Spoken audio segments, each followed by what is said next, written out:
This is Sorcerer from Abigail Williams, and you're listening to The Gauntlet.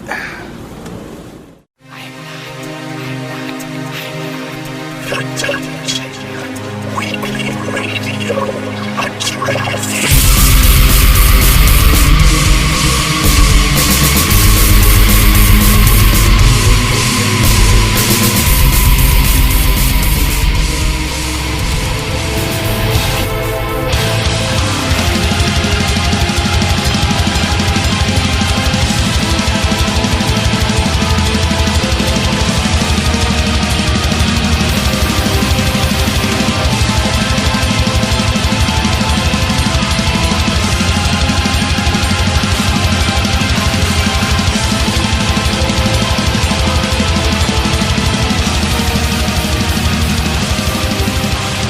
I'm D-Flow-X with the Dungeon Awaits podcast on behalf of thegauntlet.com, and I am right here in the tour van in Los Angeles, California, with none other than Sorceron from Abigail Williams. Thanks for doing the interview, bro.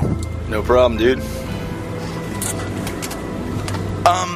Well, first of all, when I called you earlier, you were getting a tattoo. What'd you get done? It's a Baphomet right here. This is a Geiger piece that I was starting to get work done on, as you can see here. Highly detailed, so when we go to play Anaheim later in the tour, I'll get to start doing this. This guy's going to do my whole arm up right here, so... Do you have any other Geiger work on your... No, just the first right here. He specializes in this sort of shit, so... Just figured... Oh, yeah. Hectic in L.A., huh? Yeah. Yeah, dude. It's not for me. What do you mean? Just like to chill. That's not right, though. I lived in New York City. So. You like to chill? You're an Abigail Williams, man. What the fuck are you talking about? Well, for the rest of the day, I gotta chill, you know? Just a brief 40 minutes a night. That's different. But... How long you been on tour, Sorceron? We've been out for a month now, and we still have over a month on this tour. It's like 67 shows or something like that. Or 66 shows in 67 days we're doing. Wow.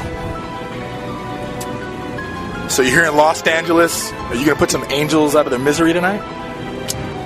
I don't know. We'll have to see how it goes.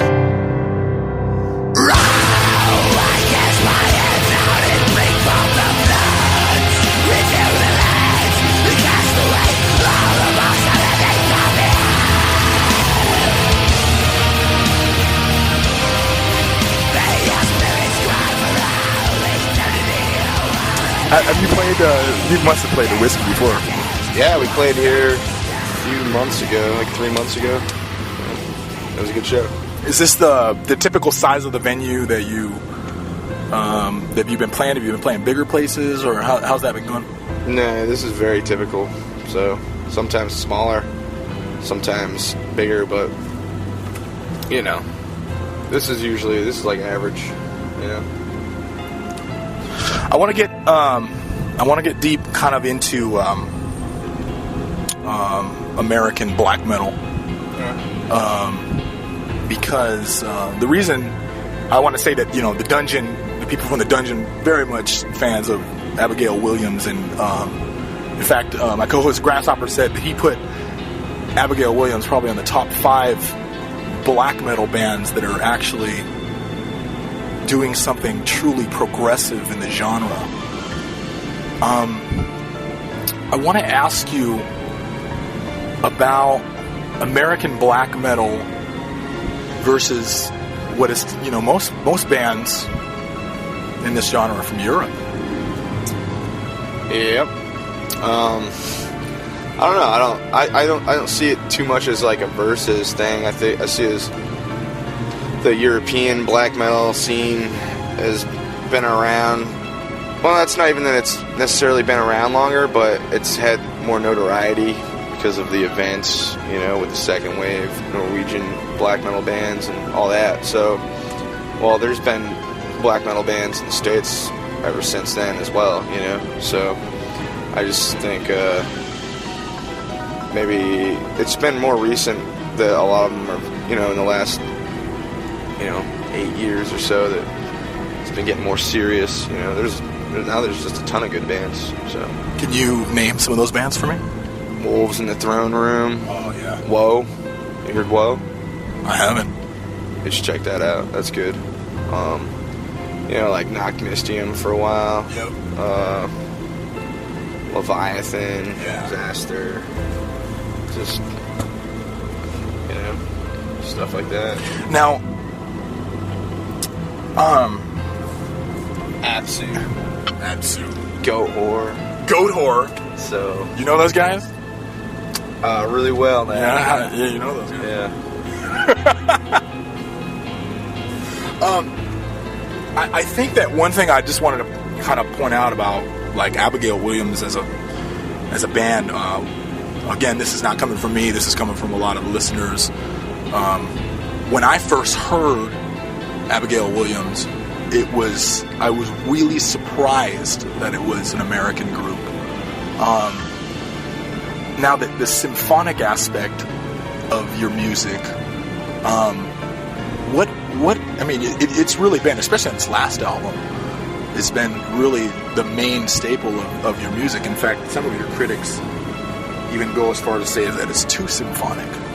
Would you respond to that? I think that has to do with the mix, I guess. I think the keyboards might have sounded a little up front, but whatever, that's the fucking sound of the record. Why? Because we had a really good piano player, and we figured why not show it off. So, I don't know. Even for my personal taste, if I can go back and change it, I'd lower them a bit, because can't hear the guitars very well. But it is what it is, It's going to remain. That's just something on the next record. Still going to be a ton of the symphonic element, but, we're going to go more guitar heavy for sure. I'm so glad you mentioned the next record, because 1,000 Suns, we've been listening to it 1,000 times. So we're all ready for some more Abigail Williams. Can you give the Gauntlet some insight as to what is coming next from Abigail Williams? I can't really. It's hard to say. I've wrote a lot of songs already, but I don't know if they're actually going to be, which ones are going to be used. There's a lot of different directions. How many songs have you written so far? Usable for Abigail, probably like 6, but actually how many of those will be on the album, I don't know. After this tour, we're going to really pick up the writing pace for like a few weeks, then we have to go back on tour again, and then during the whole friggin' holiday break, that's when we plan to really just, I might even write and record the album during that time before the new year. So looking forward to it. James Murphy.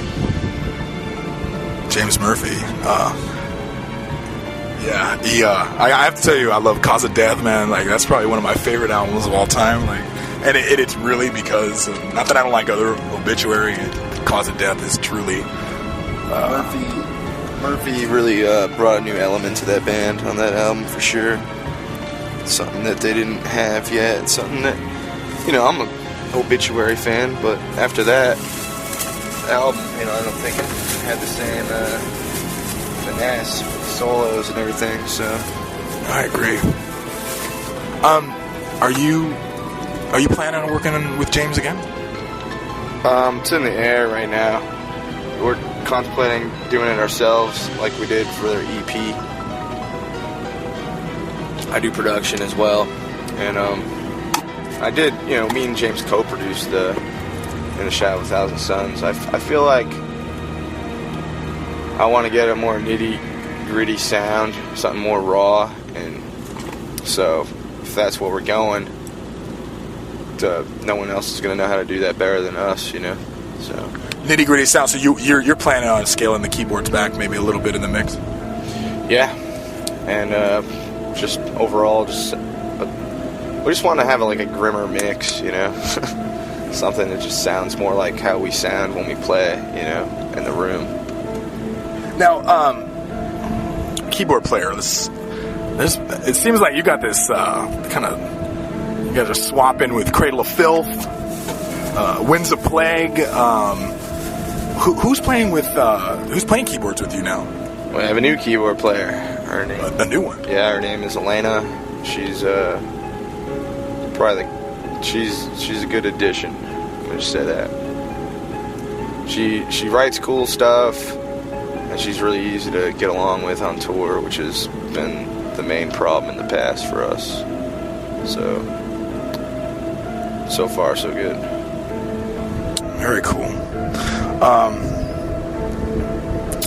I wanted to talk about one of the things that I'm interested about Abigail Williams is that you're a black metal band, but you don't typically focus on a lot of the same themes that other bands do. If I may quote some of your lyrics. And this is a quote from your track off the last album, The World Beyond.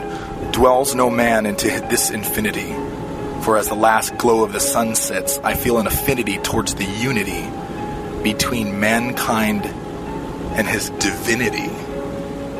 Correct. Can you talk about that for a little bit? Well, that in itself, I see that as a satanic lyric, personally, because we're talking about, you know, every man should be his own god. So that's what I'm going into right there.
Your lyrics aren't focused on, you know, Satan and blaspheme Jesus, etc. You know, some of the typical cliche lyrics of black metal music.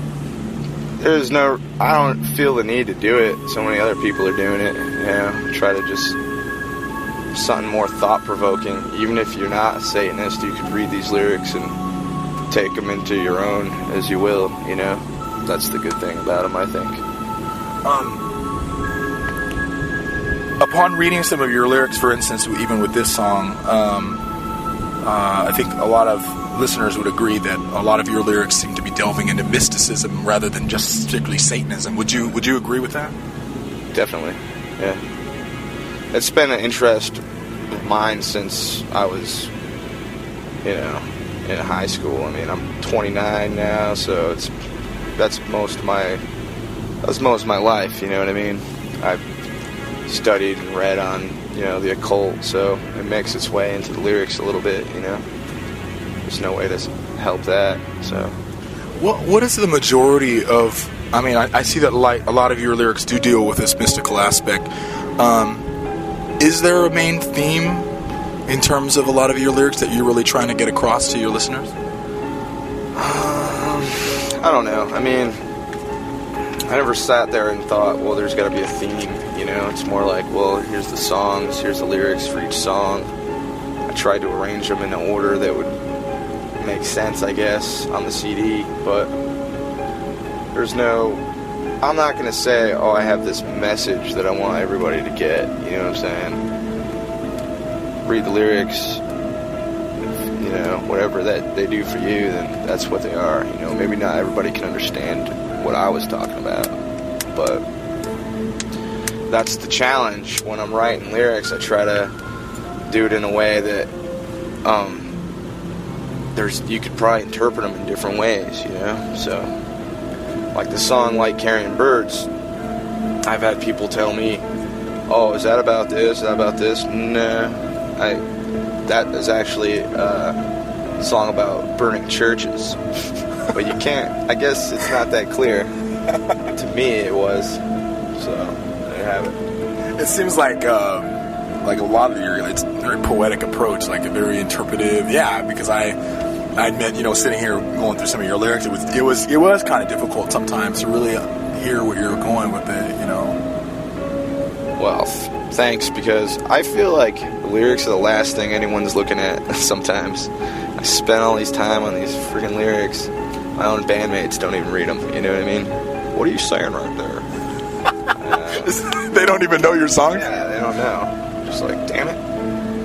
Kind of pisses me off a little bit. But, it's cool when, there's those kids that actually did take the time to read them and even think about them. To me, that's, the biggest compliment, Even though, the lyrics are just one thing. I wrote, pretty much most of the record musically as well. So that's, a whole nother aspect for me, Guitars, bass, all that? Yeah. Wow. So for me, it's I'll read a comment on Last FM or something. Oh, this band's good, but the singer sucks. Well, thank you, because I kind of did the music too. So in a way, it's I don't ever feel that bad. Unless they say the whole fucking thing sucks. Yeah. I don't care either way, but... Well, it's interesting that you say that, we're talking about reading the lyrics because I know that, isn't that one of the reasons that black metal does the lyrics the way that they do, that texture, that rasp, it actually is supposed to be another instrumentation, another layer of the brutality, and that actually the listeners are supposed to read the lyrics. Would you agree with that? I think if you don't read them, you're not really going to know what the hell is happening, that's for sure.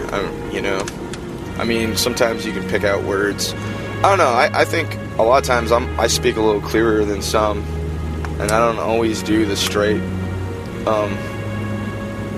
typical, I guess, black metal shrieks. I try to mix in death metal elements and stuff, too.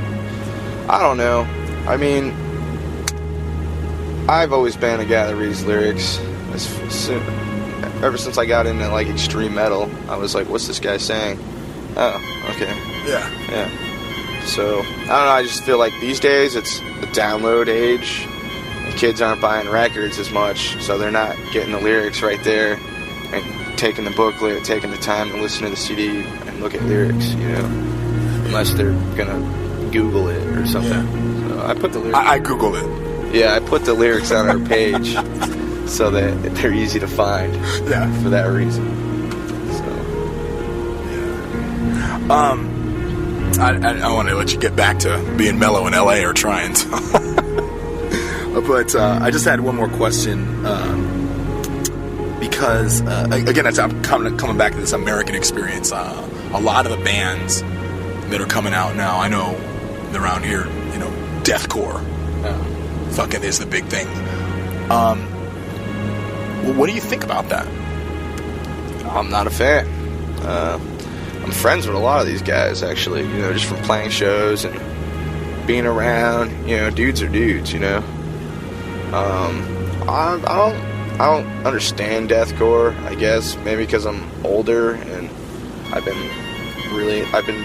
metal's been my life for so long that I feel like I just don't get it. I don't know. It's not for me. But there's certain bands, if I have to mention names, I guess, All Shall Perish is considered deathcore, and we toured with them, and I thought they were, a good band, I think they're a really good band. Impressive, Fuck, yeah. Musicianship is, I was like, fuck. The Price of Existence is a fucking brutal album. But I don't consider that deathcore because it's good. I kind of label deathcore bands as the ones that suck. And when there's good ones, then I don't know. I just call that metal, I guess. I don't know. We got lumped in with that scene. I don't understand how, but I think it had to do with touring. We had a booking agent that would only book us with that stuff, unfortunately, and kind of, got sucked in with that. Not that I don't mind any fans, just for the record, Anyone that wants to listen to us, I don't care what other bands you like. We appreciate, the support, for some of those kids at these deathcore shows, we were like the first time they heard anything black metal sounding, you know? Keyboards and Yeah, they were just like, what the fuck? And, you know, that's cool to me, so. How has your reception been in Europe? Well, we haven't toured Europe that extensively. We did like several German shows, Austria, and I don't even remember, just a few other places. We've done the UK extensively. We do good in the UK, especially. You know, and once again, but when we were touring Europe, we were with Deathcore tour. It was that Summer Slaughter Europe, and we didn't fit in at all.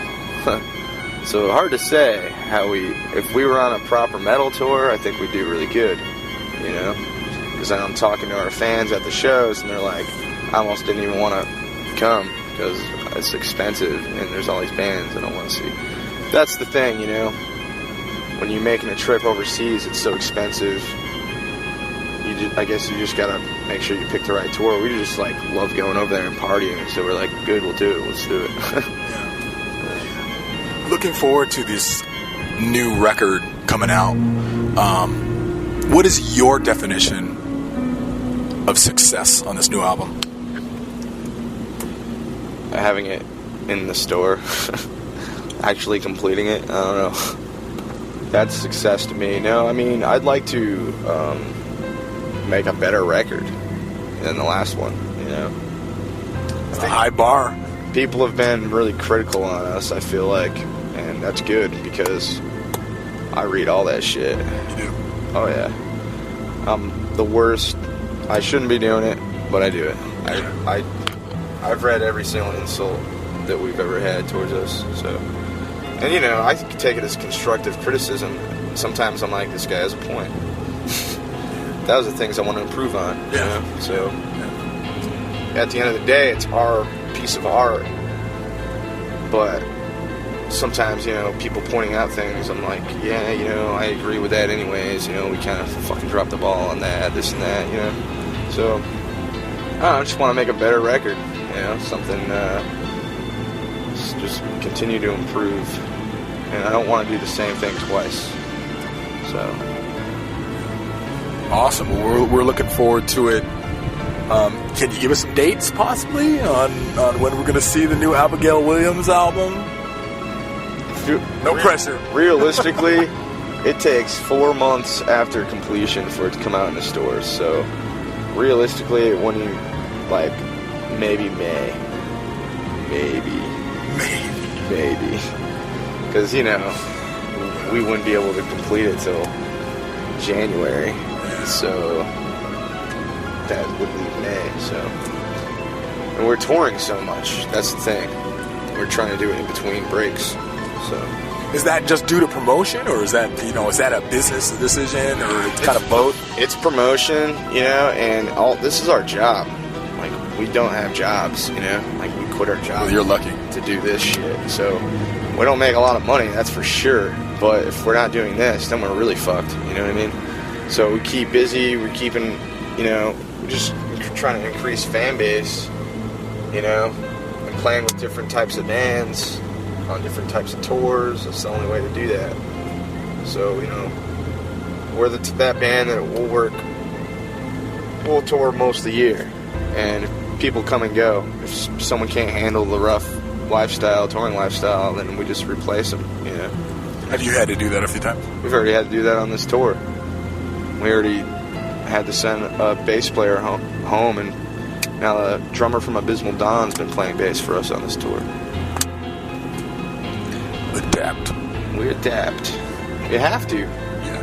You know? Too many good bands aren't touring because they won't adapt, you know. So awesome.